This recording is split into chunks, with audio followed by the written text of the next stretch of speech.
What is your favorite keyboard shortcut? And that's a keystroke combination, usually like Control or Alt or Command or Option, depending on which keyboard or operating system you're using. And then another key, and that will let you do something either throughout the whole operating system or possibly within the program you're in right there. I think my favorite of all time, well, it can't just be one. I would say cut, copy, and paste. And that's usually Control C, Control X, or I should say Control X is cut, Control C is copy, and Control V is paste. And on, a Mac, it's pretty much kind of the same, but instead of Control C, X and V, or XCV, it's Command. So Command X cuts, Command C copies, and Command V pastes. So it's pretty much the same, except instead of using Control, it's Command. Is one better than the other? No, they are pretty much the same. One of the things I do appreciate about Mac OS X is the fact that I can define my own keyboard shortcuts that relate to regular menu items. It's really nice. I mean, like, it is so built for power users.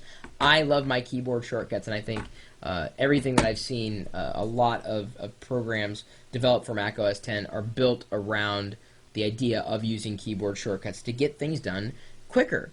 Because if you do something regularly enough, instead of digging for it in the menu and moving your mouse, no matter what you're using, if you know there's a keyboard shortcut equivalent, it's just so much easier to manage. Because then you don't have to dig, you just go click, bam, chibba, bam, bam, bam, chick, bam, bam.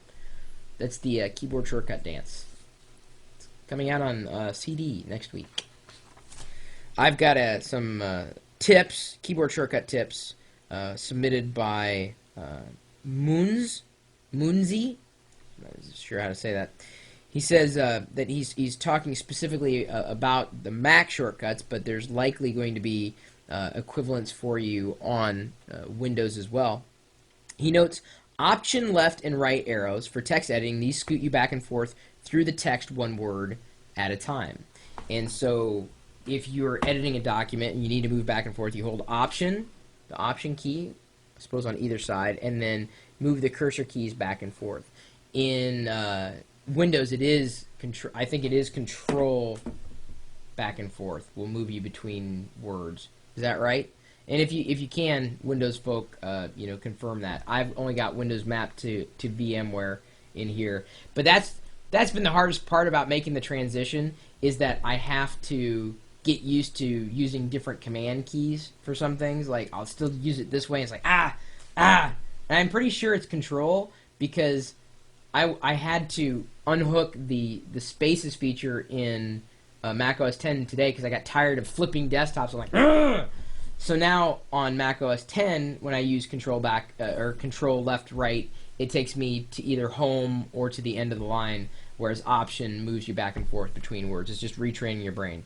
Option up and down arrows in Mac OS X will move you up through paragraph breaks. Up being to the start of the paragraph, down to the end of the paragraph within the average internet site. This also allows you to scoot up and down the page a little, a la mouse wheel style. It's another keyboard shortcut for you. If you're on a web page, sometimes you can hit the space bar and it'll scroll down, and shift space bar will scroll back up. Kind of neat little thing. Command key left and right. These keys can move you back and forth through pages in the same manner as the back add forward buttons. This for me is much faster than using the trackpad or reaching for the mouse. It's true. That's one thing that the Command, Option, or Control or Alt keys will help you do, especially in relation to those cursors. It'll move you things, help you move quicker around, as long as you figure out the nuances for your particular OS. Also, using that in relation to other command keys like delete. Like if I hit Command delete, it could delete the entire line, or Option delete would delete one word at a time, or Control delete inside of Windows would do delete one word at a time. So yeah, you can experiment with those things, quite frequently. Command key left and right could move you back and forth through the pages in the same manner as the back and forward button. It's much faster than using a trackpad or reaching for the mouse. I think I just said that. Command key up and down, they act as what I can only describe as being the home and end keys i.e. to the top or the bottom of the page text. I mentioned that kind of as well. It really depends on the application that you're in, because sometimes they may be remapped to other functions for that particular program. But the bottom line is try. Seriously, try.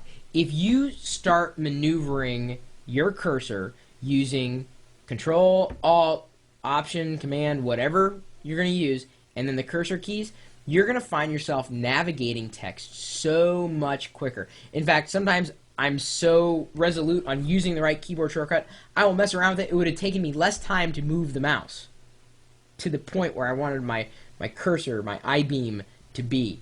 But I'm just a big keyboard shortcut kind of guy. So more than anything, if you haven't tried, try it. Just try it. Those cursor keys, they're there for a reason. It's specifically within text editing, or really anything else that involves any kind of motion of a cursor back and forth, or even in any application. You never know. It may work in a different program and work in a way that you say, oh, I didn't realize I could move it that way before, because it usually has something to do with movements. So I just wanted to bring that up. The keyboard shortcuts there. I'm also curious to know what you guys have done to, if you've been living inside a world of Windows and Mac, what have you done to make the transition easier for those keyboard shortcuts? Because it's been tricky and a half for me. Love keyboard shortcuts though, love them to death. Command, Option, Control, Alt, I just love them. On any operating system, I need my keyboard shortcuts. Need them, love them, oh, gotta have them.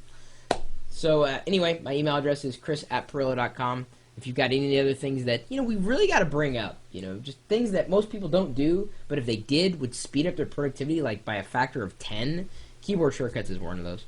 You're welcome to swing by the chat room too. Usually people come in to ask questions and answer questions, certainly, and we appreciate both. I'm not always paying attention to I'm not always speaking properly either, but I'm not always paying attention to the chat room. Doesn't mean I don't love you. I do love you. It's just I'm working on other things. Maybe working on something specifically for you as a community, so you never really know. Oh, cool. You guys, oh, I love those. You're typing in, oh, yeah. That's another way to type it. They're showing you how to type in extended characters, at least within Windows there. It's really cool. So is that the Euro symbol? Or, no, that's the E with the, with a mark above it. And I saw the N with the tilde. I think it's Alt and then 0255 and let go creates a space, but not like a regular space. Oh, there's a Euro key someone's typing in. So you can have so much fun with keyboard shortcuts, and you can get to various characters that you can't necessarily have a key set up for. And doing it that way is one way, holding onto the Alt key in Windows, and then typing in a series of 4 numbers. I'll get a link for that if I can dig one up where it's got a full map of it. Or just look at the CHAR map, C-H-A-R-M-A-P, on Windows. Launch that program, and then you can learn to see what the equivalent key or the character is for that particular character. The character is for that particular character. It's not coming out right, but then again, it's not 2 o'clock in the afternoon. It's 2 o'clock in the morning, like a.m., so I'm up late. Not to pardon me. I'm going to close this out now, and we'll see you at live.pirillo.com. See you later.